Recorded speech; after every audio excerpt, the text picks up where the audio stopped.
So I thought today we would do a quick and dirty update on the 2 model communities that I had built for you guys. If you guys remember correctly, this is the 75-gallon low-tech planted that has a South American theme of nanofish, dwarf cichlids like these apistogramma. See, the male is looking stunning. His lady friend is around somewhere. I just saw her. They keep showing courtship behavior, and I expect to get fry anytime. Also in this aquarium are Nanostomus espi, these barred pencil fish, which are one of my absolute favorites, and you can see the green neons as well. And then there are quite a lot of Otocinclus and giant Oto, Hypoptoma gulaire, in here as well. All in all, everybody looks super healthy and happy. And as I've mentioned in a lot of previous videos, this aquarium is one of my favorites to watch.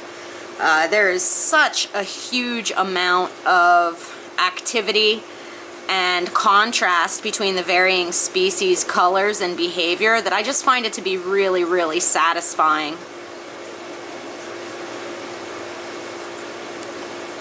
Now, I just got home from vacation last night, so this is the first time anybody's been fed in a week, and you can see that no one really looks worse for the wear, and they're all obviously quite hungry.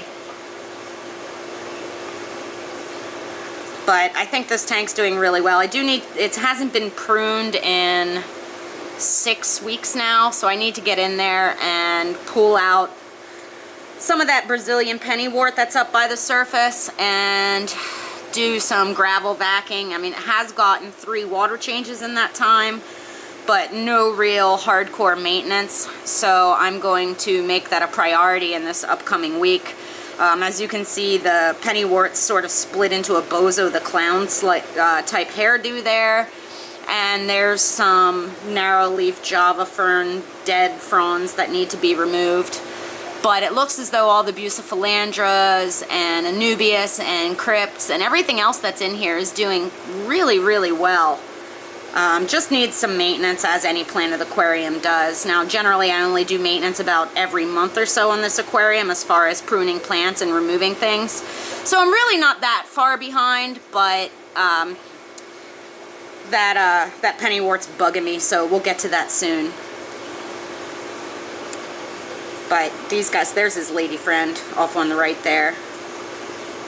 But everybody looks really healthy and happy, and not at all thin despite not having been fed for a week. I figured you guys would appreciate seeing an update on that. In fact, the entire fish room and everything did just fine. There are no issues anywhere. I was a little concerned because right before I left, the pump on my big boy tank, or the filter on my big boy tank, was having some difficulties. It just would not stay running. So my husband took it apart and helped me get it back together, and turns out it's just fine. I did have my pet sitter walk down here and check everything out, and she didn't report any issues. Look at the shine on those green neons. You can really see why they're called green when they settle in like this. Very different from the regular neons that have that bright blue color. These guys really do have almost a gold overlay to the blue that I think is really exceptionally beautiful. And I'm pretty happy with how this male apisto has settled in here. There's some of the Otocinclus for you guys. But yeah, so maybe at some point this week we'll do a video on what I actually do to maintain the plants in this aquarium. Let me know below if that's something you'd like to see. Now let's go peek at the 20 long South American community I set up as well. I think you guys will notice right off the bat how much more mature these black darter tetras have gotten. That red has gotten super vivid, and the spanglings really come in down their side. That dorsal fin's gotten much more pronounced, and you can see the speckling that shows up there. I told you guys it was a test of patience with these fish, to wait for them to really settle in and show their potential. But you have to admit, they are absolutely gorgeous now. It was well worth the wait.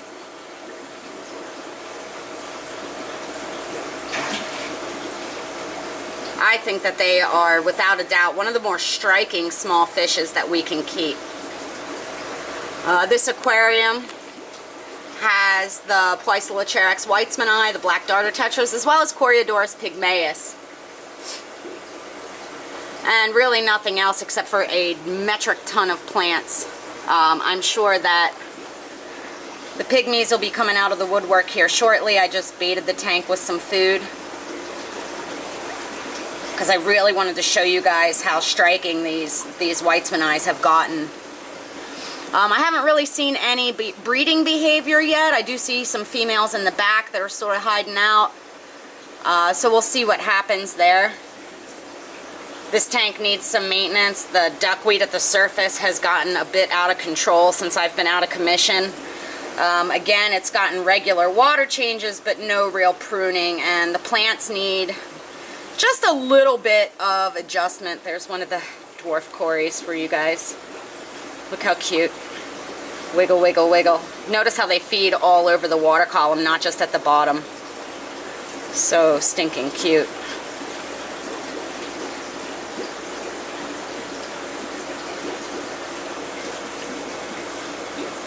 You can see these guys though. Oh, gosh.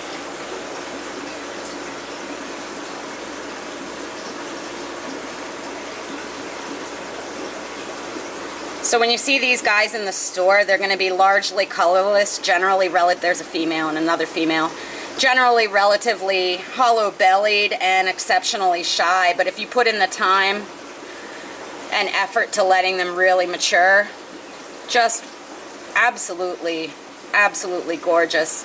And they really relish the tannins that are found in this aquarium from all the wood and help them exhibit their best coloration. This tank, I kind of wish I would have put it at a lower level so I could sit in my chair and just enjoy the fish, but maybe in the future we'll move it. But for now, it's doing super well where it is. I hope you guys like it too. Figured while we're down here for this Thursday video, I'd show you that the babies are doing just fine.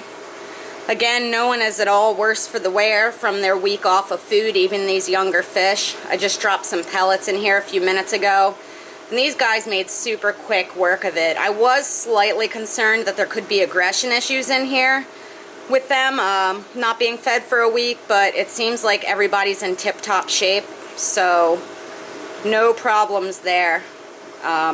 Everything looks really good.